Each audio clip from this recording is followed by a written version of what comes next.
তো guys, Mithu's cooking হাউসে সকলকে স্বাগতম জানিয়ে আজকের ব্লগটা শুরু করছি। আজকে করেছি নিরামিষ দিনে নিরামিষ রান্না। সমস্ত কিছু আমি ডিপ ক্লিন করে পরিষ্কার করি, তারপর রান্নাবান্নাটা শুরু করেছি ঢ্যাঁড়স ভাজা, আলু ভাজা, আম দিয়ে মুগের ডাল, আর করেছি ঝিঙের পাতুরি। তো আমি নিজে খাওয়ার জন্য ভাত পাতে নিয়েছি, ঢ্যাঁড়স ভাজা, আলু ভাজা সমস্ত কিছু নিয়েছি। এবার আমি খাবো। তো ভিডিওটা আপনারা দেখতে থাকুন। আর যদি ভালো লেগে থাকে একটা লাইক কমেন্ট শেয়ার করে দেবেন।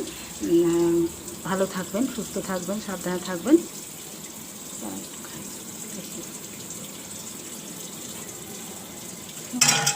আর ডালটাও ভালোই হয়েছে।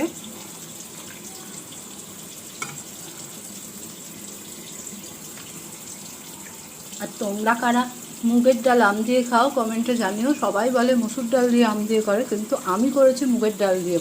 তোমরা যারা খাও তারা একটু জানিও। কেউ বিশ্বাস করতে চায় না যে মুগের ডাল দিয়ে আম দিয়ে এত সুন্দর টেস্ট হয়।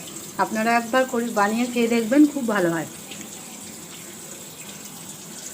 আর এই যে ঝিঙের পাতুরিটা কেন করেছি জানেন? গরমের দিনে ভীষণ ভালো লাগে। এতে কিছু মশলা কিছু দিই না, কাঁচা লঙ্কা, কালো জিরে এইসব, কিন্তু এত সুন্দর খেতে লাগে একটু মিষ্টি দিয়ে না। আর এই গরমে খাওয়া যে কত উপকার, একবার বানিয়ে খেয়ে দেখবেন, খুব ভালো লাগে। চলো তাহলে ভিডিওটা তোমরা দেখতে থাকো আর আমি খাবারটা খেয়ে নিই।